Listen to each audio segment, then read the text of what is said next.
یو خوا روجه ده بل خوا ماښام کیدای شي باران هم وي. احتجاج دپاره ماښام د پېښور پریس کلب مخې ته ځان ورسوئ.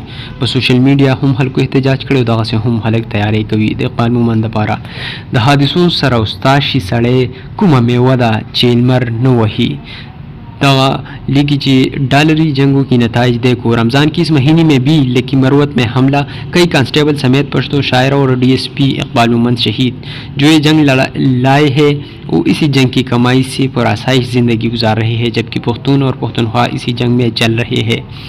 बल्ली की कुर्सी और हुक्मरानों की शौकीन लोग पाकिस्तान में इंतखाब का रोना रो रहे हैं, लेकिन मेरी पश्तून जानों की कुर्बानियाँ दे देकर थक चुके हैं। लेकिन मरोत में हमारे DSP इकबाल मोहम्मद समेत 5 एहलकारों को शहीद कर दिया गया। बल कसूर पसी बियाम د عوامي नेशनल पार्टी बल मशर सरदार हुसैन बाबक لیکي چې دښمن ډېر ډاډه شو په یو ډز بلا پښتانه چې کوم دي هغه دوی ودرول او بابک د دې لپاره هم د پښتنو د پولیسو لپاره ډېر پوسټونه کړي دي. ورور سخت دي ودرولم بیخي دي یوازې پرېښودم چې ما به درته ویل بس راځه یو کال چوټي راواخله، ګنې دا خلک دې ژوندی نه پرېږدي. ویل به بیا به دا خلک څه وایي چې اقبال د مرګ نه ویرېدو، شهادت دې نصیب شروره. دا د مرګ دی چې دغه پوسټ یې کړی. بل لیکي په دغه ورځ مې پرې هم سپارښتنه وکړه چې خیال دې ساته.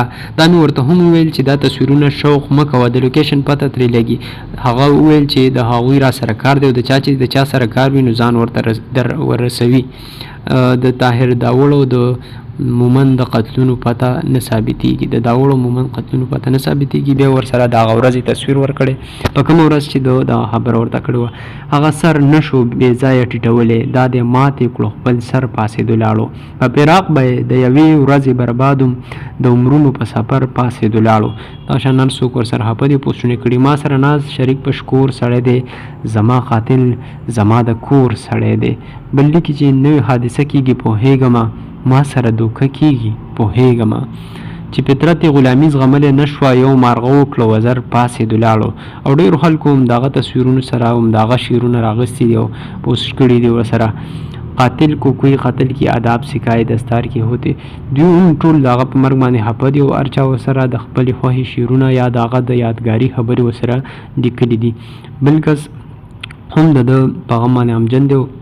لیکي دوی ځان له دا دی د یو سړي د جنګ نو اقباله، دوی روغ قافله تیاروله یو سړیه. او دا هم د اقبال مومند DSP شعر دی چې هغه وایي چې دوی د یو کس لپاره پوره قافله تیاره کړه. دوی زما د مرګ هغه د مرګ د یارېدو سړی نه و. او ډېرو خلکو د هغه شعرونه پوسټونه میسیجونه د ټول راغستي دي او هغه یې پوسټ کړي دي. د سوشل میډیا باندې که یو طرف ته ټرینډ نه جوړ شوی نو بل خوا د پښتنو د فیسبوک پوسټونو هر دویم دریم پوسټ د اقبال مومند DSP لپاره شوی دی. وجه دا د DSPیان خو ډېر شهیدان شو، د دې نه مخکې هم شوي دي. خو دا چې کوم اقبال مومند دی دا نه یوازې شاعر و بلکې د ده په زړه کې د پښتنو غم و. د دې د وجې نه د ده د پښتنو هر چې کوم سخته پرې راغلی د هغه شخصیت ته ځان رسولی دی. هم په دغه خوارۍ باندې د دغه ترقي کړی و او د لاندې رینک نه دا افسرۍ ته رسېدلی و. د مشاعرو کې به هم ځای په ځای ګډونونه کول او ځان به مشاعرو له هم رسو.